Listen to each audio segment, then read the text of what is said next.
To order, the first item on the agenda is the Pledge of Allegiance. I pledge allegiance to the flag of the United States of America and to the republic for which it stands, one nation, under God, indivisible, with liberty and justice for all.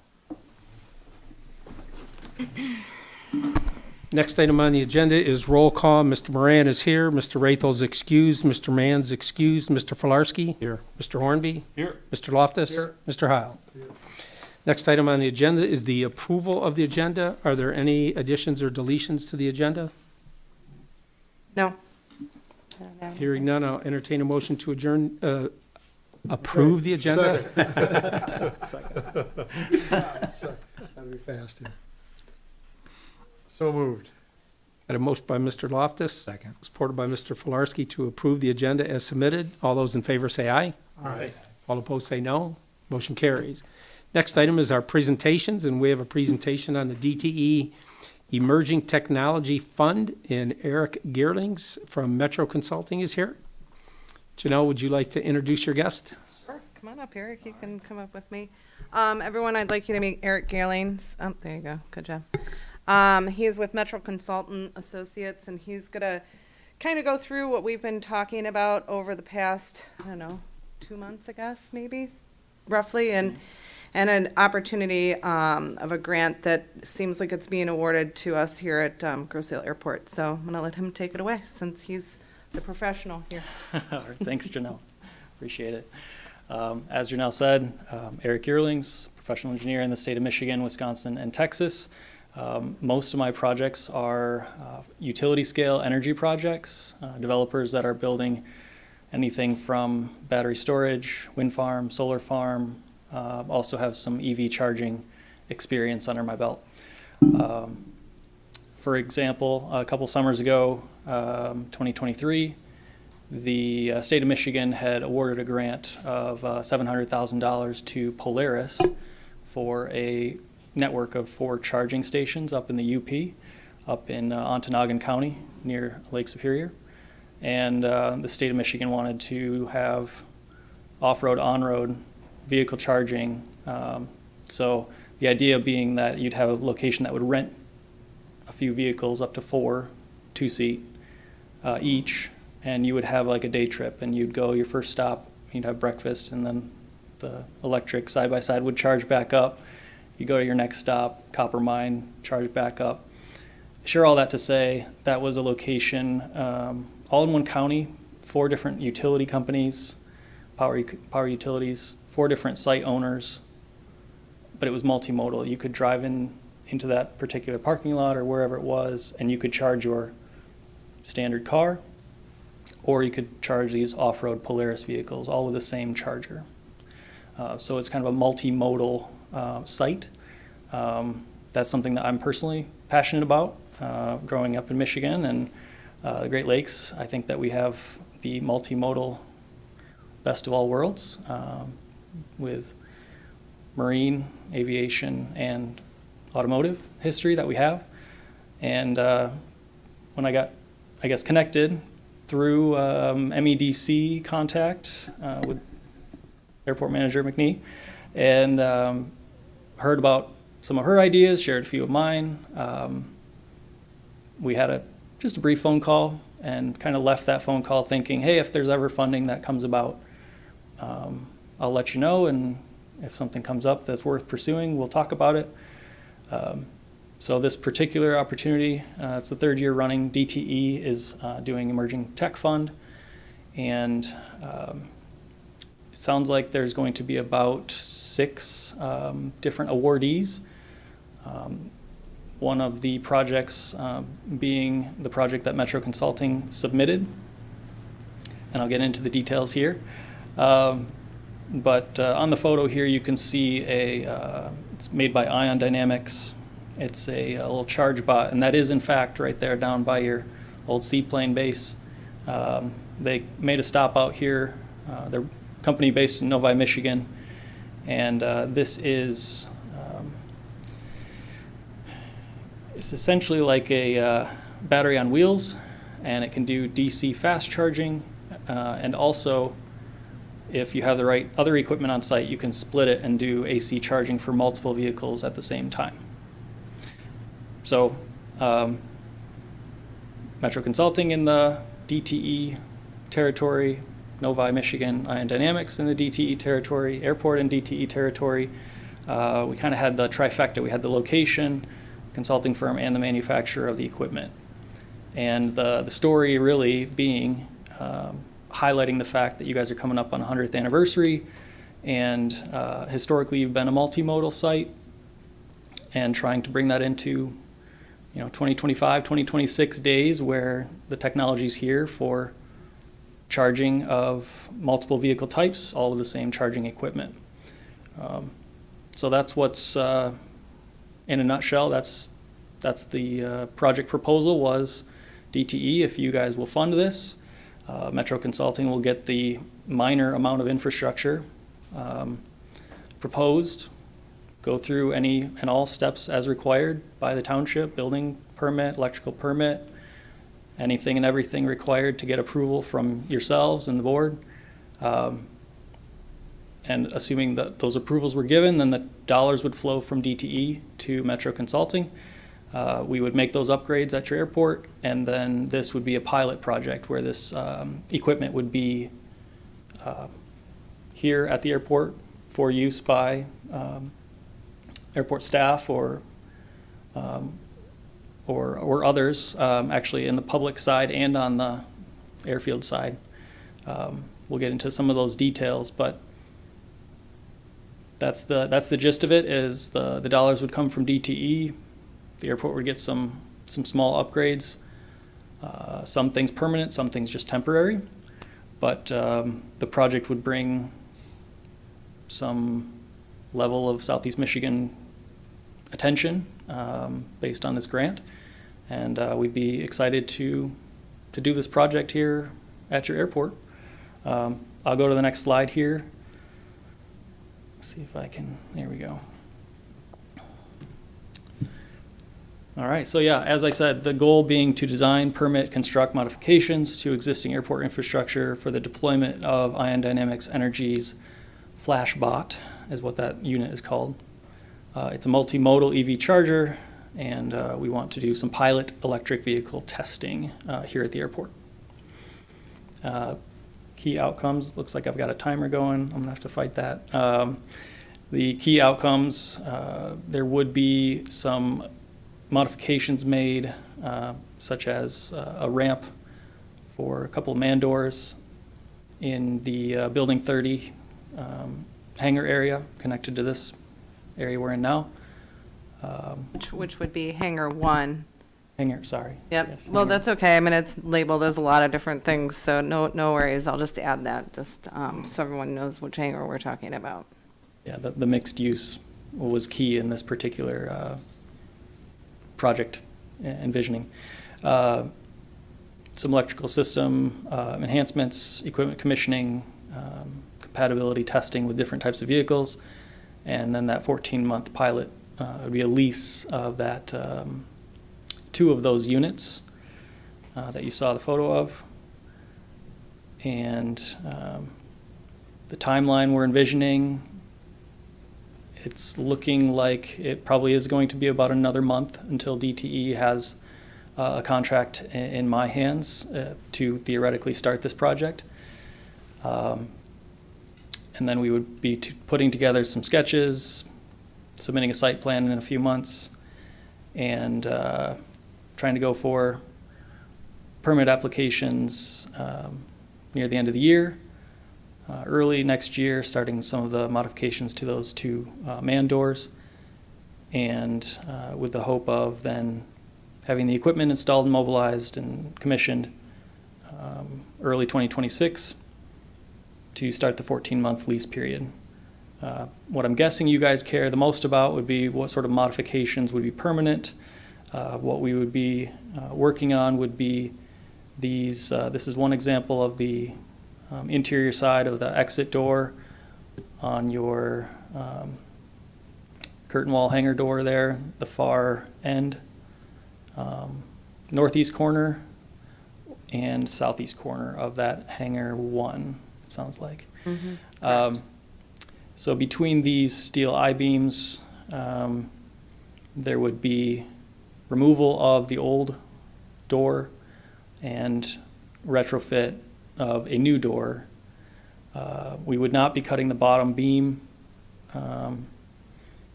That would be the reason for the ramp, is to essentially have no weight bearing on the actual door, being able to carry that battery on wheels over the threshold, if you will, of that beam, from inside to outside, or vice versa. So that would be the most lasting upgrade that would come from this, again, funded by DTE. Be 2 new exit doors for Hangar 1, and at the northeast side is where it goes to the public parking lot, public accessible parking lot, and that would be where the ramp would be. At the southeast corner, the unit can drive out through the operating southwest large door. So if there were to be any airside charging of electric aircraft or vehicles, fleet vehicles for the airport, then the unit could be either north or south because it is mobile. Yeah, so this is what the unit looks like. And the budget requested from DTE verbally, sounds like they were fine with the budget proposed and the scope. Again, still waiting for details from them. No contract in hand yet. But this is kind of the breakdown of the dollars. Yeah, I guess I'll pause there. And obviously there's probably some questions for me. I'm happy to answer any questions you may have. I'll open it up to any questions for Eric. Got a couple maybe. Who was the lease between? The lease would be signed between Metro Consulting and Ion Dynamics because the funds would flow from DTE to us as sort of the prime. Okay. And then, yeah, we would lease the equipment. So if this equipment needed servicing, would they be the ones that would service it? Yeah, Ion Dynamics, they would have, they would ensure that these units were properly operating throughout the life of the lease. If there were any need for on-site repair or something like that to the actual units, then yes, that would be included as part of the lease. And then when these vehicles are being used to charge something, is there a charge for that? So yes and no. So these can do, I didn't explain the level 2 charging. Just curiosity, anybody here drive an EV? Yes or no? No one's jumping at a yes. Okay, that's all right. Not yet. So if you look behind your oven or your dryer, you've got a 240 plug. That is the level of power that a level 2 charger implies for EV charging.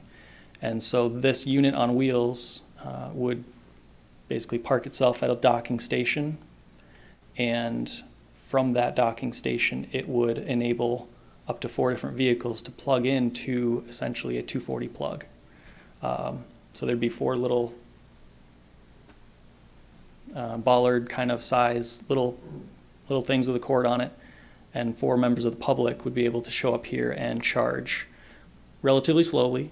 Level 2 is not the same 30-45 minute charge that a DC fast would be.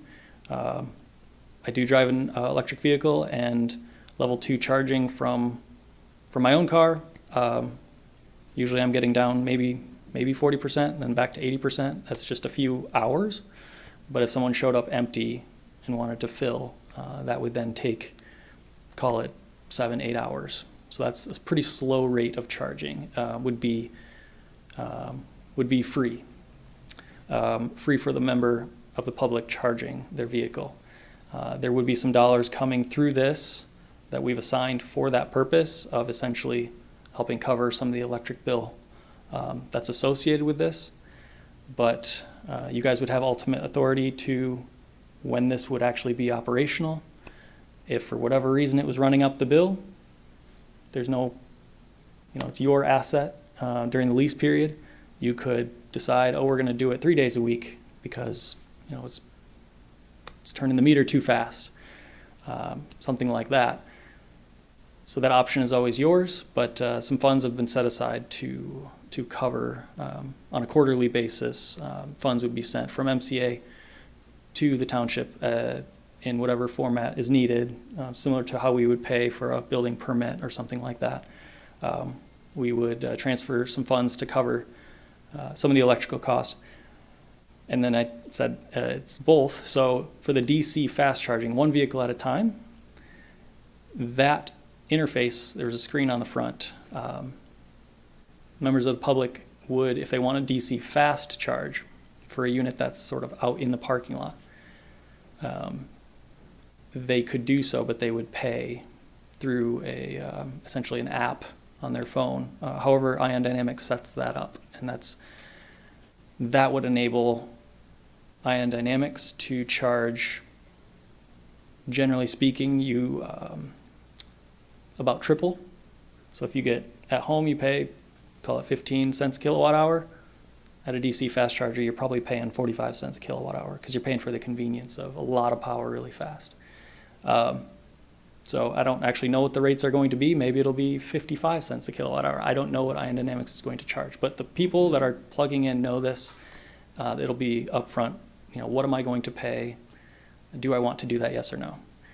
If they do proceed with that transaction, then they would be paying a bill to Ion Dynamics. Ion Dynamics would take a small amount, but then they would owe money back to the township for the electricity they're buying from you. So if someone is DC fast charging large amounts of power, township is getting compensated for that by Ion Dynamics. If they're charging slowly level 2, township is getting a stipend from Metro Consulting for the public charging. Anything that happens on the airfield side would be an investment that you'd be making if it were level 2. DC fast charging back here, you would still have that payment system. So if someone shows up with an electric aircraft, which may seem far-fetched, but if you had seen the news in the last couple of weeks, there are 4 airports here in the state of Michigan who have recently benefited from some state funds that were provided to Beta Technologies out of Vermont. They make electric aircraft, 4-seater, all electric, 200 plus mile range. There's about 55 or so charging stations nationwide. 4 of them are now in Michigan: Traverse City, Willow Run, Lansing, and Holland. So there have been some aircraft in Michigan, decent size aircraft, all electric, landing at airports near here, relatively close to here, Willow Run. So if one of those were to land during the trial period and they wanted to use this mobile charger on wheels, they would pay basically with a credit card to Ion Dynamics to put some power in their batteries. So the goal being to attract during this 14-month period, the best plans that we can make, the attempt would be to invite these aircraft manufacturers during the first week of August 2026. The last week of July is always an air show in Wisconsin, Air Venture, EAA. And so I went there this year. There were a handful of electric aircraft, some of them from Vancouver, some from UK, other parts of Europe, other parts of the US. The goal would be to essentially piggyback on that air show in Wisconsin that draws a crowd, draws people shipping their aircraft overseas to show them to potential buyers. So if we can attract some of them here, they can get some press in the Detroit area. The airport can get some press regarding the project and your airport in general. during this event. That would be next August, first week of August. So that would all be kind of part of this vision that we came up with, strategizing together what we wanted to put in the grant. And so definitely this was not only me. It was certainly a two-way communication between myself and Airport Manager McNee. And I'm excited about it. I think it'll be a really cool project. I'll pause there because I know there's probably more questions and I just keep talking. Mr. Heil. Thank you. I'm trying to envision this thing, and I need a little help with this. Sure. I have a mobile unit sitting down at the seaplane base, and as I'm understanding it, it has a use for people who have aircraft. It also has a use for a citizen on the island if he or she wanted to charge an EV that they already have. Am I understanding that? That's correct. Yeah, the seaplane base isn't really the focus of this. That just happened to be a cool picture. Oh, okay. So just a little clarification, Bill, is that this unit will be stored in Hangar 1. If that helps. Okay. If someone lives on the island, they can come down and charge, but with these charge times, are they going to be sitting with their car for a long period, or are they going to have someone with another car come and take them back to their house, or? Yeah, I mean, it would be enticing. You got free charging here during the business day or whenever you guys chose to have it accessible for the slow charging. Is it possible for someone to plug their car in and drive away and come back in 2 hours? I mean, is that part of what? If they so chose, that's a possibility, or they would just take a bike ride or a hike, or yeah. That might be up to us. We'll have a restaurant too. Yeah, I was gonna say, maybe they'll be eating, thank you. they'll be eating at a restaurant while their car Yeah, is it's totally being up to charged. you guys what rules you put on this thing. So. Yeah.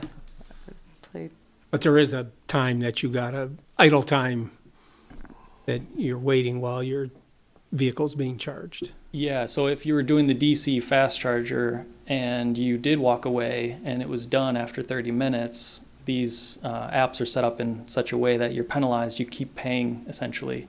If you stay plugged in, no one else can come and charge, so you're sitting on it. Mm-hmm. And so there's charges for basically hogging the machine. You have to pay for that. So Are modern cars set up so you can charge them both ways overnight at your house? And yes, that's correct.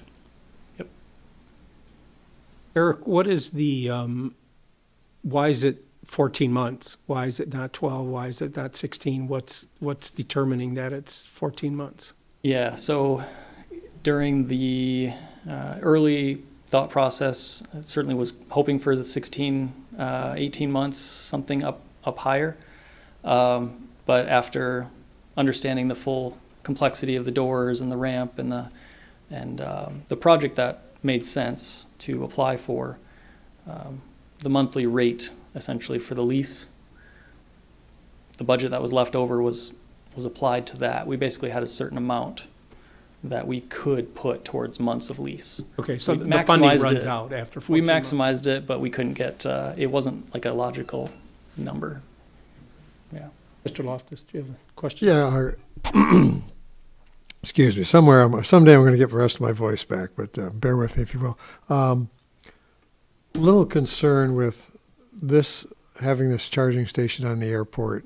If we're going to advertise to or try to attract electric aircraft to come in here, somebody brings in his electric airplane, great, you got a charging station, but it's charging automobiles.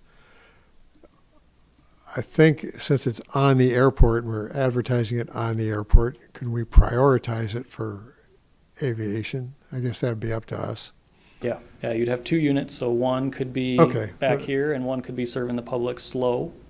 All right, so I forgot about the 2-unit part. No, that's Thank all you. right. Thank you. And the free aspect, I find, I know inevitably it's not going to be free. Theoretically, we'd get reimbursed for everything we put into it. But I want to see that guarantee first before we start advertising. We can't give taxpayer funds our assets away. Okay, so everything has to be reimbursed. I'm not real crazy about that idea, but the idea of attracting electric aircraft to the airport, I think it'd be a great idea. This would be something nobody else has. I'm also a little concerned about you're going to cut a hole next to that pedestrian door for this thing to come and go as it pleases. It's in replace of that pedestrian door. It's going to replace the pedestrian door. It's replacing Replacing it. the pedestrian door. So we're getting a new pedestrian door with a My lock. concern isn't the door. My concern is this vehicle driving around autonomously among parked airplanes. Well, What could go wrong? it's not autonomous. You have an operator of it. Okay. Eventually, it will be correct me if I'm wrong. I believe that's correct, yeah. Yes, so it's not currently- autonomous, it's not autonomous right now. So So they would have there's an operator Have a of, walker going with it. to get it- correct. It's like put it away for the night. it's just like a tug. Okay, so there's about the same chance of getting hit by anything else that's in the hangar right now. Correct. Okay. All right, those are my initial questions. Else? If I understand this correctly, this is sort of like something you will watch, a research project for the DTE to see how that works and make small adjustments along the way to improve it. And ultimately, we would have something sitting here. Yeah, I think there's a couple outcomes. I think DTE has some benefit from technologies like this because it slows down. Some people like to use the terminology like a water system. You've got tanks, even as small as a tank at the back of your toilet. It fills up slowly, and then it discharges quickly. By filling up batteries at the site slowly, sort of trickle charge idea is you level your demand throughout the day, and then the person that plugs into the battery doesn't put a spike on the grid, so there's not that volatility of demand on the grid. So these sorts of battery buffered DC fast charging are, I think, beneficial to grid operators as well. So I think that DTE certainly wouldn't mind if there was a more stable energy curve throughout the day versus everybody trying to charge all at once. I like the toilet tank concept. It's a good Keeps one. it simple. Yeah. So, but long term, I mean, if we can get enough energy from outside parties, operators, FBOs, to essentially make this pilot project permanent, set up shop here, run that equipment, that is no guarantee, but it is something that could happen where the airport wouldn't be the one paying for this long term. But it also wouldn't go away at the end of the lease. Could remain. I'll say that could remain, but that's something that's beyond the scope of this project. It would have to be a system that someone else wanted to keep using. But either way, you would have the doors replaced and that ramp at the northeast corner. So Janelle, are we waiting to hear from DTE whether we got the grant or not? Is that, We have a verbal that we have received, that we were awarded the grant, but we don't have the paperwork. And when we spoke to them last month, I kind of felt that they were going to have it to us last week. And unfortunately, they're running a little bit behind schedule. So now it looks like they're not going to be providing the contract until September, it sounds like now. It'd be about a month. Yeah, could be about a month. and so you don't need anything from us? You're just, this is informational, and I guess if we didn't like it, we could tell them we don't want the grant? Yeah, I mean, you could, yes, it's more informational, right? Because they'll be changing. I mean, the idea is that with these 4 airports that are really changing their whole infrastructure with vertical takeoff and landings and, electrification and emerging technology in today's industry is catapulting, especially in Michigan. And so you're seeing all these grant opportunities to update infrastructures at smaller GA airports. Obviously, some are big, but right now these aircrafts are the size of a small Cessna. And because they're new, you're not really seeing them in a lot of primary airports at this time. So the idea, I think, that we had behind this project is we're a training facility, and we do have that multimodal, perspective from the grant application process, and maybe we can bring more positive awareness and see if we can attract other businesses here. So over the next 14 months, it's not like we're just going to get this and we're going to set it and forget it. And there's conversations that we've been putting in place and trying to talk to companies and operators that work fully in electrification in aircrafts. And so we've had, a couple of conversations with companies like that to see if there would be interest to doing a, feasibility study or something after we get through this or during this process. Does that sum it up? Yeah. Yeah, I saw a story, it's actually on the news this morning, about a company that's developing, it basically is a helicopter that looks like a big drone. And they're sort of the Uber of the future, where they're going to, take people from place to place and in a helicopter/drone type vehicle. So I think recent was light sport aircraft, electrified light sport aircraft was recent FAA announcement. I don't. Well, I can announce a couple of things, like Yeah. the Detroit Port Authority, they're doing electrification down there. So, and then you're seeing other electrification. Actually, there's I read an RFP, and they're doing electrification for their marine, their boats, over at Elizabeth Park and a few other areas up and down the water. And that's the boat side, but you're starting to see charge port stations, DC fast charging stations in airports and other areas in the very close vicinity of where we're located right now. So if we can kind of get in ahead of that, maybe there might be something to come in the future. any other comments or questions for Eric?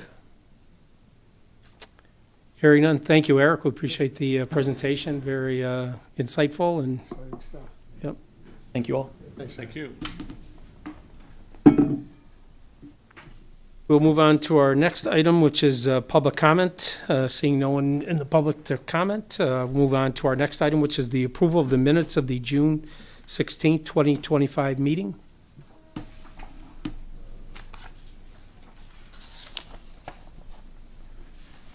Hopefully everybody's had a chance to review those.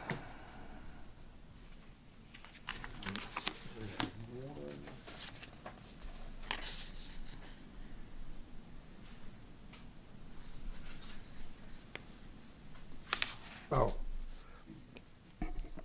I had one minor comment on the manager's report for the, the 16 June meeting. Was the gentleman who visited, who was formerly stationed here, he got listed, or Karen or you had listed him as a pilot. Just for clarification, he was not a pilot, he was an aircraft mechanic. Thank you. Want to make a motion to approve with that change, Mr. Loftus? With that correction, I move that we accept the minutes. I know how to form a sentence, to be honest. I move we approve the minutes with the one correction. Support. A motion by Mr. Loftus, supported by Mr. Heil, to approve the minutes with the one change as mentioned by Mr. Loftus. Is there any further discussion? Hearing none, all those in favor say aye. Aye. All opposed say no. Motion carries.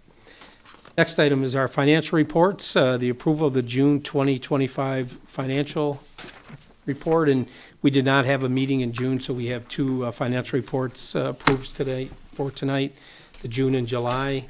Didn't want to spend a lot of time on the June report since we're doing July and it's an update from the June, but we do need a official approval of the June financials. So moved. Motion by Mr. Filarski, I'll second it. Oh, sorry. supported by Mr. Hornby. Is there any discussion? Hearing none, all those in favor say aye. Aye. All opposed say no. Motion carries. Next item is the approval of July 2025 financials. And our financials indicate that we have a budget of our revenues of $1,587,694. Our year-to-date revenue is $457,636, and that equals just under 29% of our revenue budget. Our expenditures are the same budgeted amount of $1,587,694. And our year-to-date encumbrances and expenditures are $336,767, which equals 21% of our budget. We have a capital reserve as of the end of July of $859,183. And we have a past due rent as of June 12th of $6,909. With that, Janelle, is there anything you'd like to point out on the financial report for July?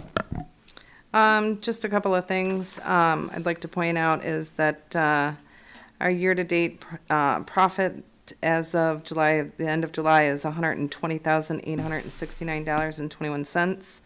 And then our total fuel is a total of $43,841.56. Status quo, we get a payment from the past due rent amount of the same tenant.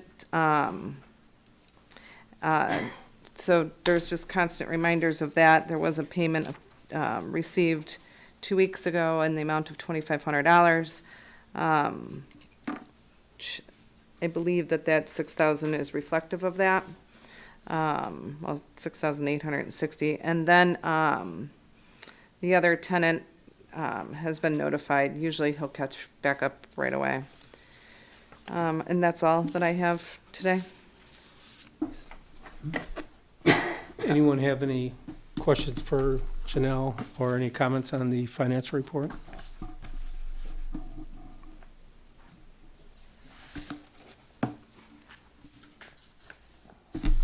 If not, I'll entertain a motion to approve. So moved. Motion by Mr. Filarski, Second. or by Mr. Hornby to approve the July 2025 financials. All those in favor say aye. Aye. All opposed say no. Motion carries.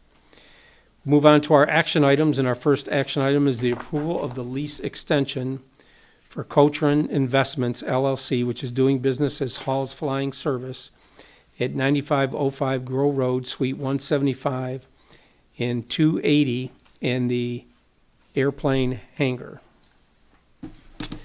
And under our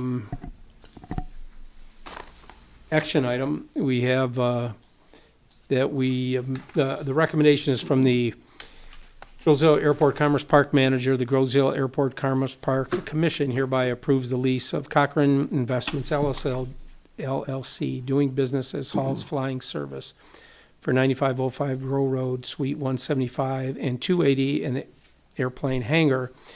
And it's the lease would start on August 1, 2025, and it would be for 36 months.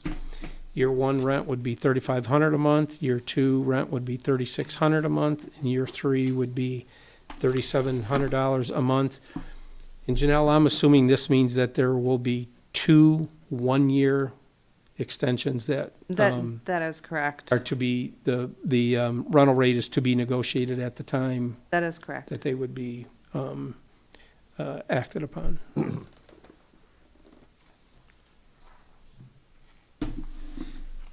I have a question there, just so that I understand better, Ron. Yes, Mr. Heil. The period for the extensions is after that 36 or 3,700 that you mentioned, is that correct? That's correct. The extension would be for year 4 and year 5. But there's no rental amount determined yet because that would be negotiated at the time the extension would happen. Thank you. Any other comments or questions? If not, I'll entertain a motion. Okay, I move that we approve the lease for Coachron Investments as published. Support.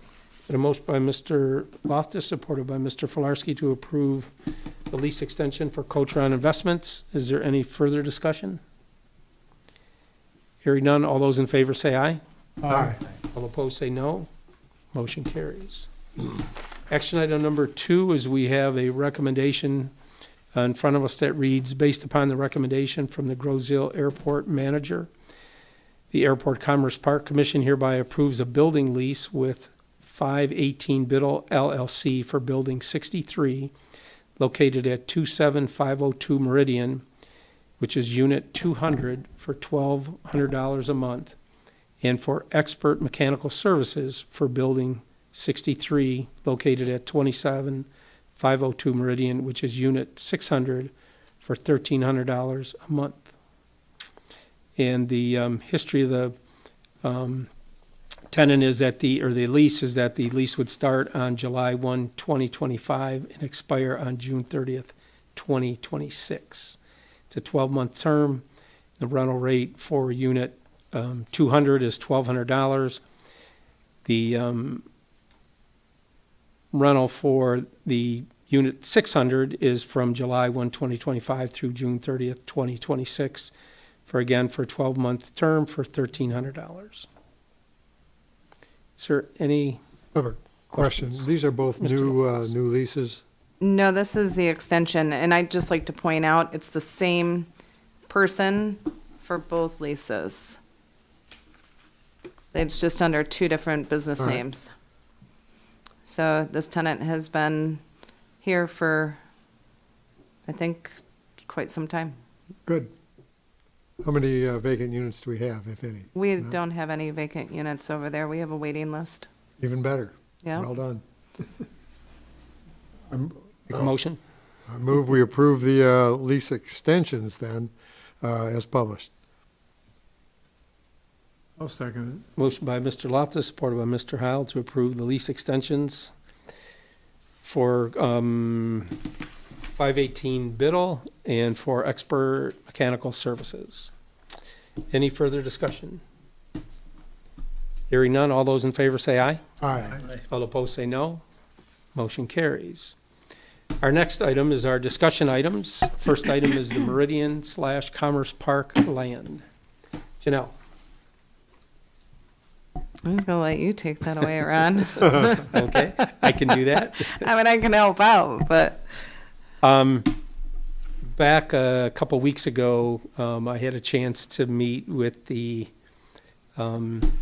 township manager and the school district about, as you know, they're closing Meridian Elementary. And there was some discussion about, does it make sense to combine some of our property that is on the east side of the soccer and football fields at the airport, between that and Meridian? Obviously, we would leave a line of trees for a buffer along Meridian, but combine it with the school property so it would be more attractive to a developer that would, instead of having a smaller piece of property that would be where the school would be, they would combine it with our property and it would be more attractive. Would be, could be available for more housing units there.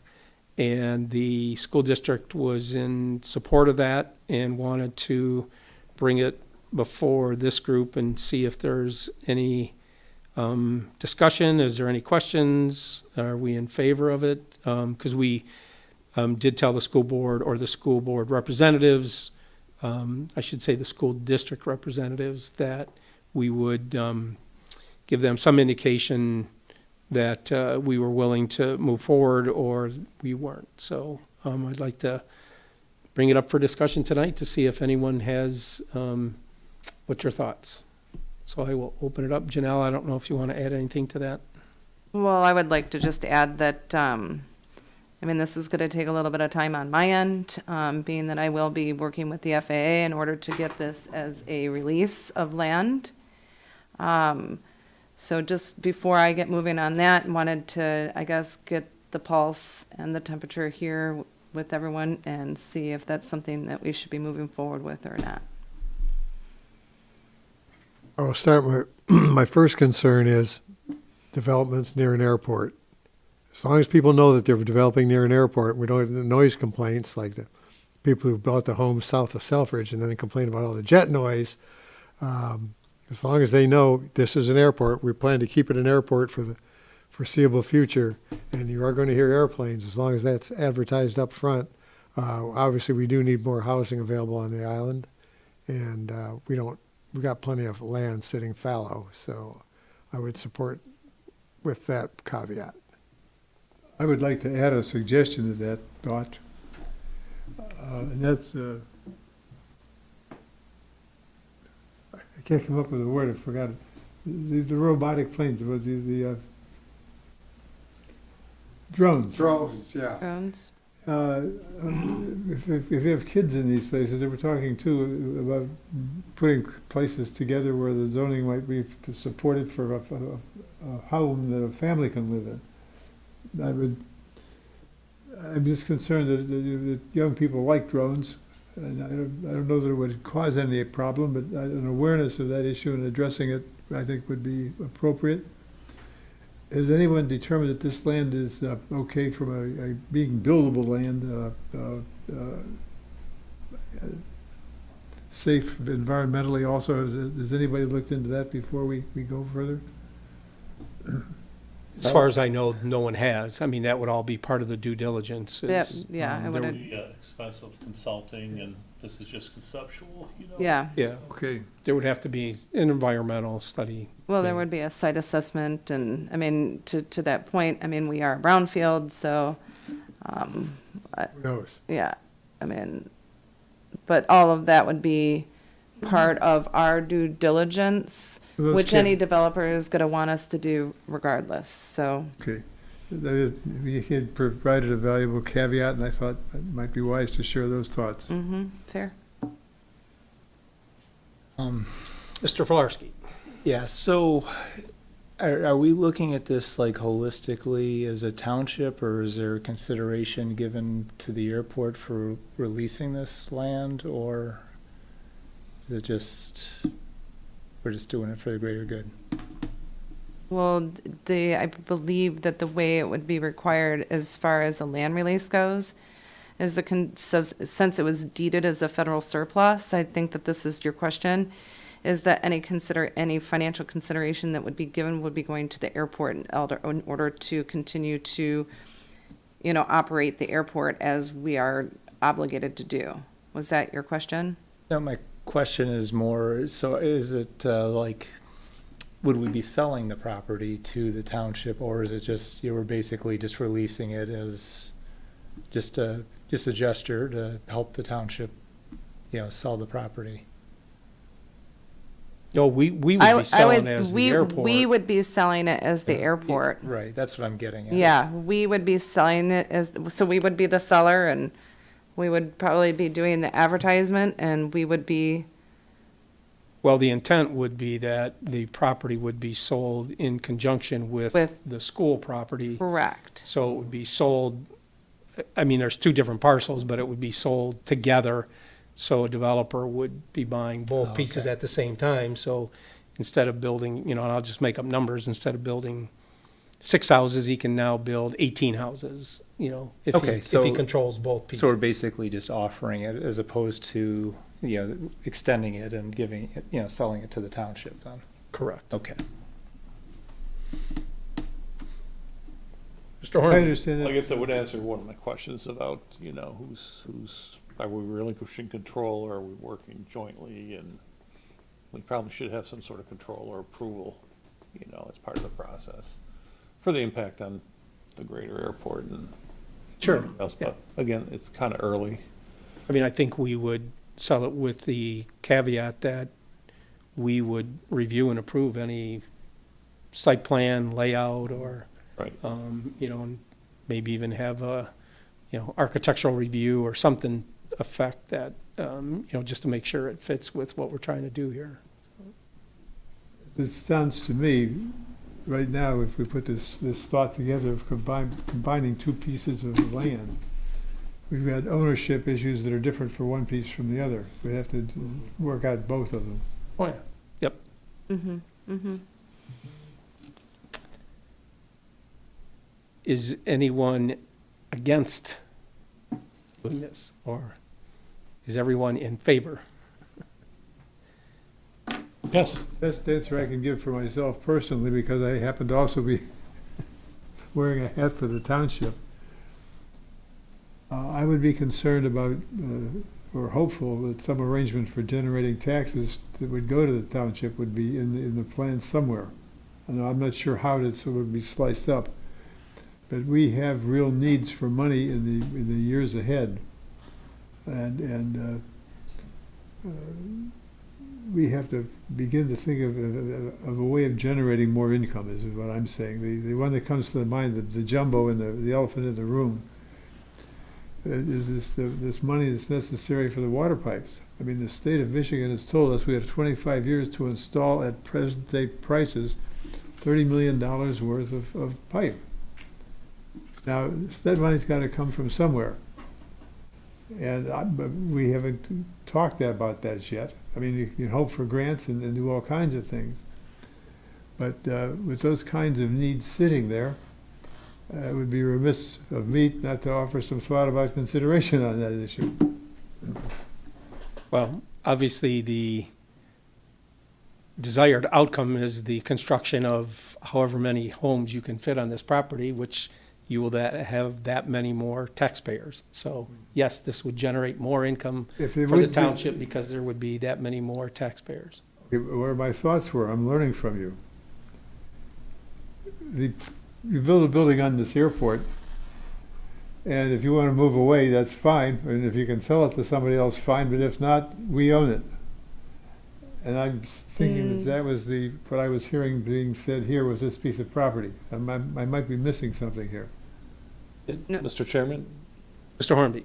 Yeah, certainly, I think the anticipation is it would be relinquished and combined with the Meridian School property and in private ownership before any homes are constructed. I never thought we'd be building homes on property that's still part of the airport. So I was thinking down another path. I think Bill's question is, the home's going to be built first on our land, and then they're not taxable. I agree. No, They should be we're selling taxable. the land. Yeah. So once we sell it, we will no longer obviously Right. own the So it's- property. So a private individual, whether it's a developer or other home buyers, now own Gonna be that on the tax property roll. and have to be paying taxes. Right. Well, that's what I thought. I guess I needed that clarification, Ron. Yes, that is the intent.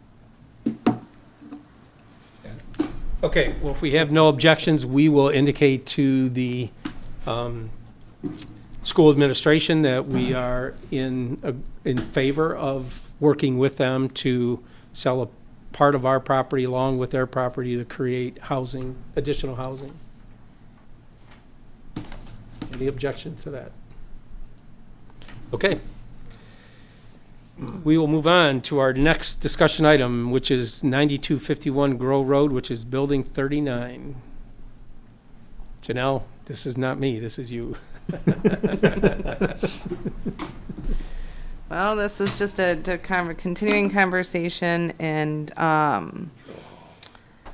the drill hall and how we are, as we know, we have a current tenant in there. The lease is expiring relatively soon, and I think that we're kind of looking into deciding and what our position is to continue the lease as it is and, let it roll over to a month or go out for an RFP or what is our movement moving forward in order for me to know how I'm doing that. So, Yep, the tenant has reached out and would like some kind of answer from us as to whether, excuse me, whether we want to continue the lease or it will run out in October. October, yes. And then we decide to either, or prior to that, we would decide to do an RFP or look for another operator. And we do owe the tenant some response. Mr. Chairman, Mr. Loftus. what's our what's the balance between what they pay in the lease and the expenses, the repairs, what it costs us to keep the building standing? Are we on a positive cash flow on that? It costs us a ton of money with roofing, repairs, heat. If you want an exact number, but I'm gonna guess that we're probably more subsidizing that building than Okay. overall. Which we've been doing for years. Which I believe that, from my understanding and, is that as an airport, you guys correct me if I'm wrong, you guys have been here much longer, is that we've been subsidizing that building for a community asset for quite a long time. And as we know that the building is continuing to age, the expenses are, going to continue to be there. So I think that there's the question, and how are we going to move forward with that facility? And I don't have those exact numbers in front of me, Brian, but I'm happy to get those. I don't need down to, that was the impression I had. I didn't know how much we were subsidizing. Yeah. Is it, on the other hand, I remember back when we looked at the cost to demo the building, And and that was breathtaking.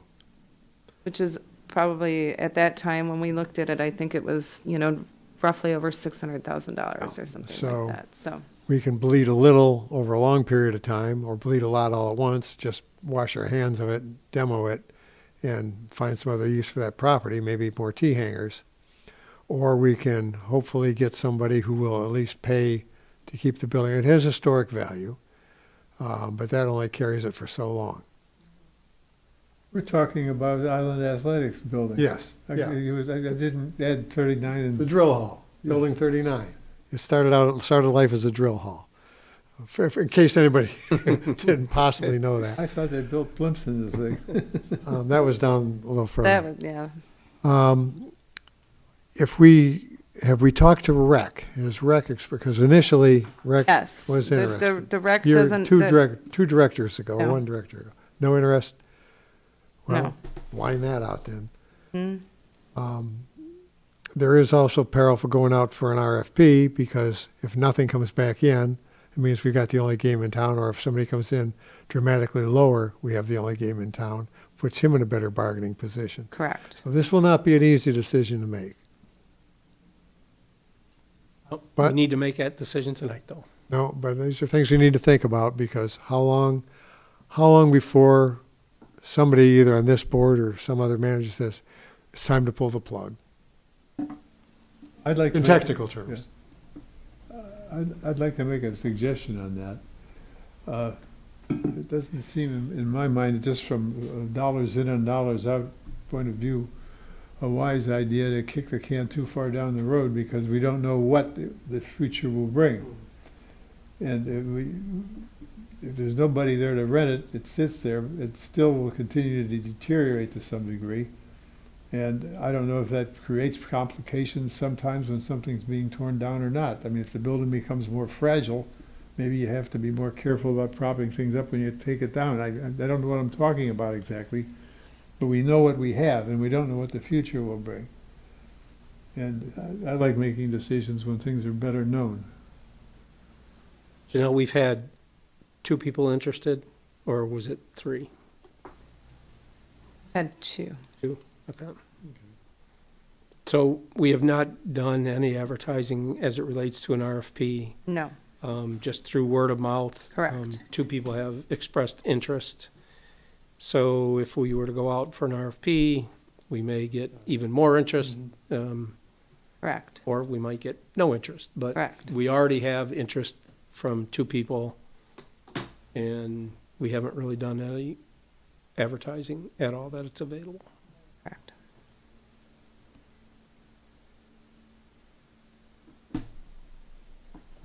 And the proposed continuance is 6 months? Did we talk It's- about that, or?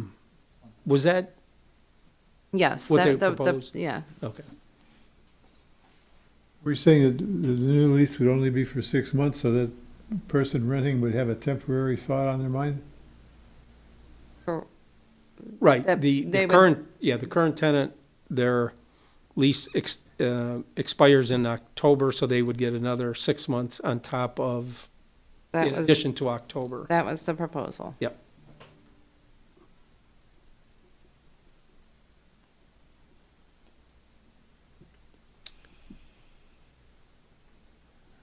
what is your pleasure? I think it needs to be, no, if I may. Again, it seems, just passing by and what little impact, or I wish Mr. Wraithel were here, he could tell more about the occupancy, the ute rate of the building, what the customer flow is like. If they're busy as they seem to be, and they're going to be busier over the winter, perhaps they need to charge their customers more. I know it's not unpopular, that's an unpopular thought, so they can pay more to keep the building.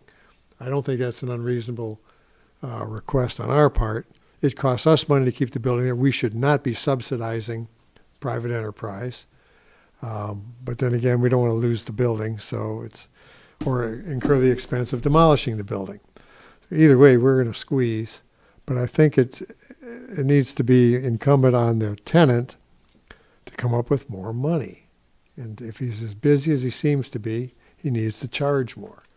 That's just my thoughts. I think that we have already reduced the rent for the last 2 years, is it, Janelle? He was on reduced. Yeah. Yeah. Yes. So we've already worked with the current tenant to reduce the rent to help them get their feet wet and become a successful business. Our last communication with them was that as of the end of this lease, we would increase the rent to what it was supposed to be, which was Correct. $5,000 a month. And they've indicated that they are not interested in paying that increased amount. So we either let the lease expire, go out for an RFP, or extend the lease at the rent that they want to pay, which is $2,500, which is a It's a losing big delta. proposition for us. But we do need to give the tenant an answer. Sure. So that $2,500 a month, though, had a caveat that there was supposed to be some work done on the building at basically at their expense and their own, their own sweat, really. Now, I don't believe that. I think some of the things have been done, but I think it's well short of what our expectations were. So, I think this is probably the time of year that we're rolling into where they can actually make some money in the winter. I think I would propose, just bringing the rent back up a bit to, something reasonable. I mean, I think I think the $5,000 is reasonable. Don't get me wrong, but leaving it empty over the winter, I think that's a real possibility, and that could cause more damage. So I think you probably should negotiate another $500,000 more to get back to a reasonable rental price, and if we fail at that, then then go for an RFP. But I'm not in favor of continuing at $2,500 a month, especially with them not keeping up their end of the bargain. I've got another thought on this. Mr. Heil? If we sit here and look at this building and we don't fully understand what shape it's in, and we open it up for $2,500 a month or whatever the number is, X number of dollars, for 6 months, we sort of have a commitment to provide them a building for 6 months for $30,000 or whatever the number is. What if something goes wrong in the building? Who's going to repair it? Are we going to be stuck with a $100,000 repair because we have an obligation to provide a building for 6 months when it's only good for 4? There's an unknown in there. That's the kind of thing that bothers me. There's a point where that rubber band only stretches so far. And I think we should try to take something like that into account on what we're doing here. These short leases in a building that's the example. You only have one example of what's scaring me. I had the privilege of going through the building with Alan, I think his name is. There was a fair amount of money spent to repair the roof, but there was one storage area that still leaks. Well, water damage can be snaky. You never know which way water runs, and I don't know the building that well, but could we have more water damage occur if suddenly we had a heavy snow that melted and got under the roof and busted it up? I'm making something up just to illustrate a point. Those kind of things in this situation come to my mind, and if I was a landlord, I'd be thinking about that. As you know, we've spent a lot of money repairing that roof over the years, and we think we've got things under control. But again, with a roof like that, that's a barrel roof that's been repaired many times over the years. Sometimes you chase a leak, and we've fixed a lot of it, but you never know what might be there. And the lease indicates what is the responsibility of the tenant, what is our responsibility, and we do have some responsibility for, certain parts of upkeep of the building. So, Make a suggestion. You were asking, is the money coming in taking care of the repairs going on? We have a history. We might be saying, after all these repairs, has the rent kept up with them, or have we lost money? We already have some data that might help us understand that. oh, I can tell you, we've not made any money in that building probably in the last 15 years. Okay.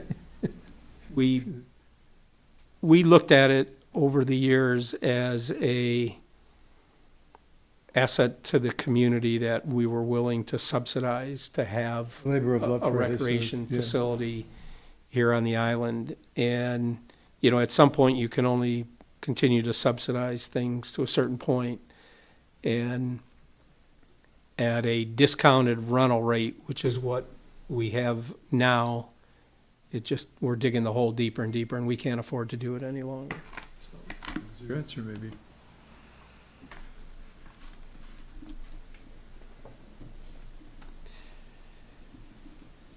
We, just as a, And, oh, sorry, Mr. Chair. yeah, this is a discussion item. It's not an action item tonight, but I do think we do owe the tenant to give them some, it's August, their lease is up in October, so they've got to start, making other plans if we are not going to extend the lease, and it's only fair to them to kind of give them some direction of where we're headed.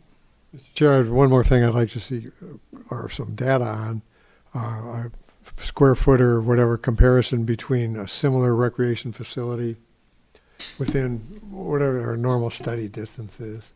Is 2,500 a month, would that be the going rate for a building that size? Is it low? Is it, I don't think we know.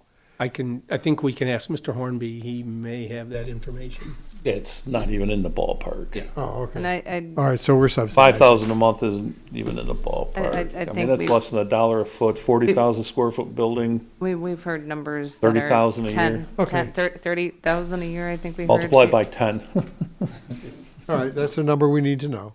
Yeah, it's, And you seem to know it, so thank you. we've been through You've been through that, that. okay. Yeah. Now I know Thank it. you. yeah, it's not a Lifetime Fitness or Planet Fitness or a mall property. So yeah, I think we know that it's very discounted. Those are my thoughts.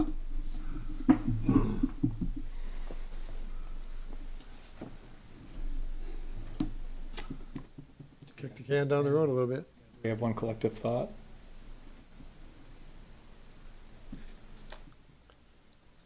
I think we should go out for an RFP.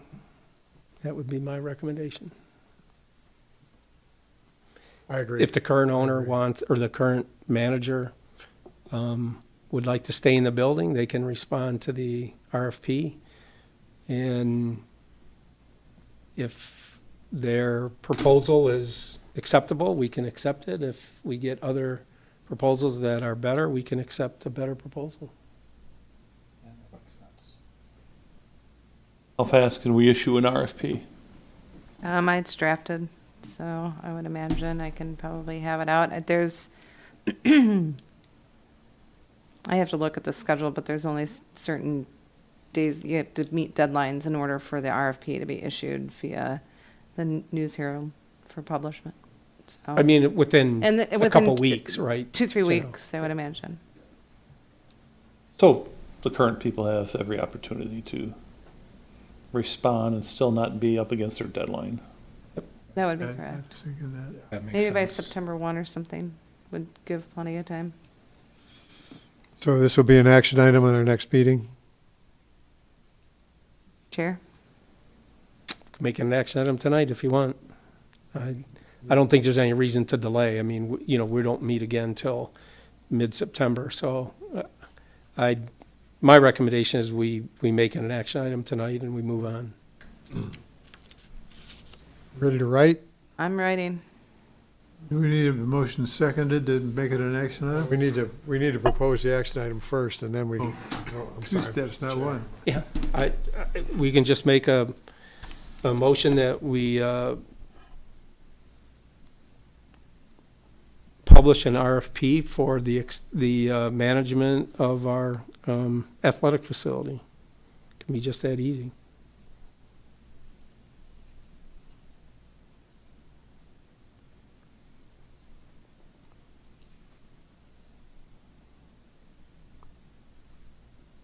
Got that, Janelle? I do. Okay, I'll second the motion. You make, I can't I make made the the motion, so. Okay, motion by Mr. Loftus, I'll second. support by Mr. Filarski, that we are going out for an RFP for the lease and management of 9251 Groh Road, which is building number 39. All those in favor say aye. Aye. All opposed say no. Motion carries. Next item on the agenda is the manager's report, the PCI report.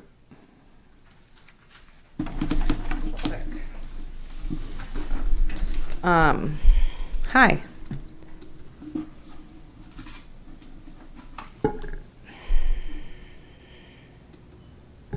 So as you all know, we are coming up fall time again, preparing for the upcoming MAP meeting with MDOT. Just wanted to kind of wrap around to kind of how this process works. As you know, we are federally obligated to maintain our service or airport side, so our infrastructure. And we work hand in glove with MDOT, our airport consultant, who is CNS right now, and then typically a sponsor representative. And so collectively, we discuss, review our priorities, look at our project justification, and what are we eligible for altogether. So this goes out for 5 years. And it's, based on, what, and I'll kind of get into this later, but really what is our movement forward as far as what our PCI reports. So, so under our obligation for our federal grants that we receive, we have to abide by the FAA order. And this FAA order has a handbook that says this is what you need to do, and you're required to be in compliance with your grant assurance number 11. And so what grant assurance number 11 states is that your pavement needs to be moving in a positive movement forward, knowing that you're doing proper preventative maintenance to maintain your surfaces. So MDOT pays for this PCI report, works with a company, and then they give this report to the airport sponsors in order to help put together what that program is going to look like. So they pay for it out of their pocket. They pay for the pavement inventory, the inspections. The only thing that we're responsible for is that we have to do daily drive-bys, make sure that there's not any FOD. Other than that, all the record keeping, the information retrieval is really all done through MDOT. They help us with the funding, but it's not always 100%. So when we are gearing up to go into this airport capital improvement MAP meeting, these are some of the conversations that, we want to maybe start happening. Just a glimpse of our last report was done in 2023. It's completed every 3 years. what we've done in order to make sure that we are in compliance with grant assurance number 11, we have, I'm going to flip here for a second. So I took just a snippet of what MDOT's recommendation was for this PCI report. And mind you, this was 2024. And if you look here, you can see these are going to be based on what they recommend. So one of the recommendations was this area here, which is this taxiway Charlie, which actually is on our ACIP it was actually on this year, and we'll talk about that in a little bit, but with funding, it kind of has been delayed, and I'll cover that in a minute. And it talks about this area here, and this area here, and this area here. So as we're going down, what have we done? So our recent corrections on their action plan, which was based on, I guess it would be this snapshot, has been, and mind you, if you had an open wallet, I think their estimated repairs is over $15 million, and they know that that is not even a possibility to do. That's why they work with us and say, what projects are we going to do moving forward? So we have, over the past, the local share in 2024 and 2025, we have put $83,000 into repairs. And we've done some concrete panel replacements in certain areas, which would be the taxiway, which is in front of Hangar Row C. And then the concrete replacement would be up on Charlie. And then we've done one, I believe, on Echo over the last couple of years. Obviously, we just did 422, where we participated in the state local crack seal program. And if you remember, we didn't make it. So when they came out, we matched, or we continued the contract at the rate that the state received, but we did not estimate, it was not estimated for the proper amount of material to do that. So that was our out-of-pocket cost. Moving forward, and we'll talk about this joint seal project, but this was on the PCI report and the preventative maintenance that was discussed last year to move forward that project with MDOT and our consultant. Now you'll see it's, we paid $38,000 for the design of that. We'll be reimbursed upon funding. The construction cost was originally going to cost us $1,900, which that's changed, which I found that out today. And then we had another $8,000. I guess this is on Charlie C. So just to give an idea of how much money we do and where our commitment is to the airport side of things.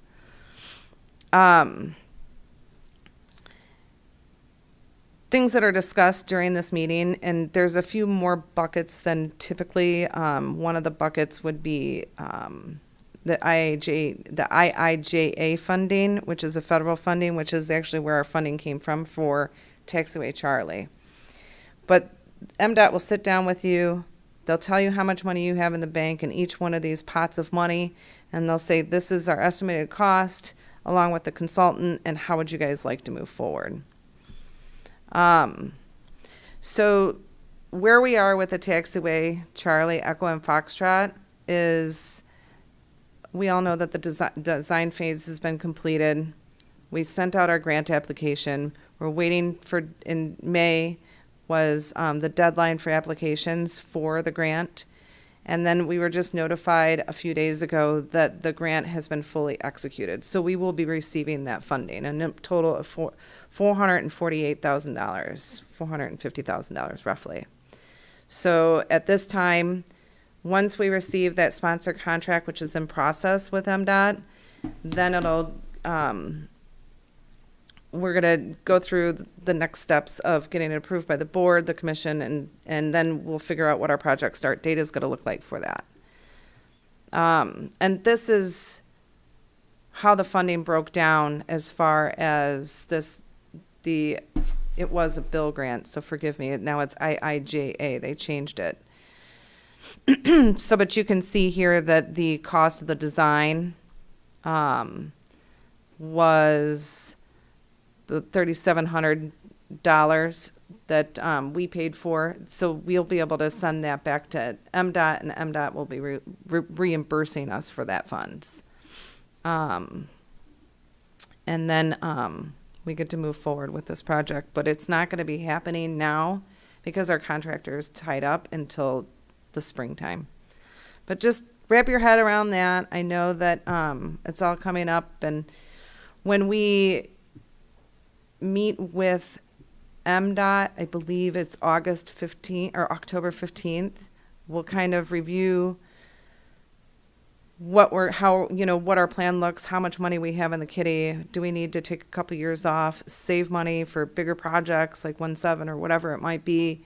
So just as a preliminary conversation that this is coming up, so more conversations probably to come, and I think that's all I have to add.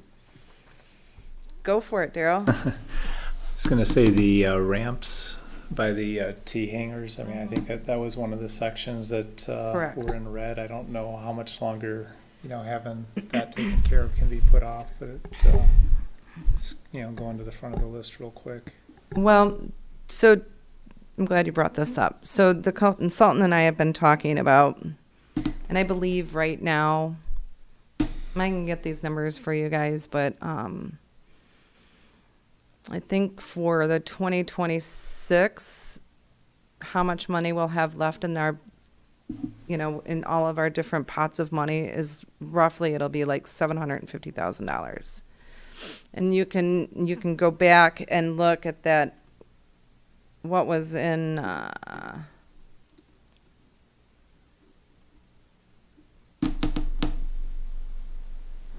anyways, you can see this area right here, which is Alpha 2 connector, between where we just did Charlie, or where we just did Alpha, that intersection from here to here, just to give you an idea of what the consultant is estimating that to be, is just over $1 million. So if we only have $700,000 in the kitty, then the other would be our local share. So now the question is going to become, do we want to put together a plan to move forward where we just do panel replacements? Because that $1 million would include full reconstruction, all new drainage, all new lighting, all of new everything. So full reconstruction. So I think moving forward, we want to start looking at, how we're going to start tackling some of these projects. And do we want to do panel replacements and not focus so much on the grading? And where do we want to start doing these tackle? The in front of the T hanger, they estimated it was going to be over $2 million for that project, Daryl. But I mean, if we're going to work on panel replacements, maybe that's our best option. But how are we moving forward? So how much money do we have to accrue before we have our share to do 1735? Well, that would be discretionary funding, so it's a totally different pot of money. Okay. So I don't know the answer to that question, and I don't know if it would be 10% or 5% match, but it's a different bucket. Okay. So this is just through our block grant state programs right now. Don't we use CNS to help us kind of determine what our areas of highest priority are and kind of prioritize where we need to make repairs? We do.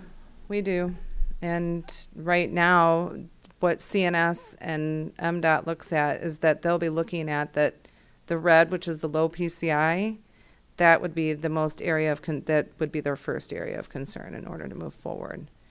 But I mean, obviously we don't have $3 million in the bank right now in order to do those projects. So I think, maybe something we might want to consider is maybe just doing simple panel replacements or switching from concrete to asphalt. There needs to be something that probably needs to be discussed a little bit more. I don't know. Keep doing that because then you're adding another maintenance item. So FYI, it's coming up. I know these conversations are going to be had, like I said, October 15th. I'll be going up to the state, and there might be a an opportunity to have that conversation virtually, like through Teams or something, so. Okay, thanks. Move on to the next item, which is the EAA Fly-in / Drive-in. Well, let me see. Look at that. So we're, the EAA is hosting a fly-in, drive-in, here at the airport on Saturday from 10 a.m. to 1 p.m. There'll be helicopter tours, fire department will be here, Tom's Coffee Truck, and it's free parking and suggested $5 donation. And it's organized by the EAA. Any questions on that? Hearing none, we'll move on to our next item, which is the annual fire inspection. I'll just kind of, if you don't mind, I can just kind of roll down the rest of Sure. this just really Yep. quickly. The annual fire inspection, I just wanted to let you know that it was completed. All the extinguishers and all the T-hangers have been coordinated and worked with our fire inspector, and I think we have one or two more buildings left, but those are on the schedule. The annual fuel farm inspection is in process. Laura did come out and do their inspection and gave us the sealed approval that we're good to go, but Sparling will be coming out to change the filters coming up here, just their annual inspection, calibration of the fuel tanks, so that's coming up. The brownfield and redevelopment reuse plan is coming up on expiration, I believe in May of 2027. So due to some changes in the way that the brownfield redevelopment plans have grown over the past 30 years since ours was established, has changed a little bit. So I'll be working with the DDA director in order to put the plan together as a township as a whole versus just the airport, because they no longer just do districts. So they'll be doing that as a whole township instead of the airport. So more to come on that as I find out, but my guess is that the DDA director and I will be putting a RFP together, because we'll have to go out for an RFP for that. More to come on that. And that concludes my report. Thanks, Janelle. Move on to the next item, which is our subcommittee reports. We have none tonight. Commission member reports. Anyone have any open items they'd like to discuss? Hearing, Mr. Loftus. Thank you, Mr. Chairman. Gearhead's Car Show, I was unable to make the hot wash. Anything come out of that for our future planning? A beautiful day, it was a good show. Yeah, major things would be, no, nothing major. I think All good then. It was all good. Okay, very good, thank you. Anything else? Hearing none, our next item is the chairman's report. I have nothing new to report tonight, so we'll move on to public comment, which there is no one in the public, so we will, Janelle, anything else you'd like to discuss? Yes, I'm glad you brought it up. Thank you. Take a little while to answer that. I so. was thinking, and I'm glad you asked. Really quickly, just for clarification, I know that there's some back and forth a little bit with the current lease agreement that we had set in place for the upcoming bar restaurant with Rise Above Adventure. Just want to make sure that everyone is on the same page.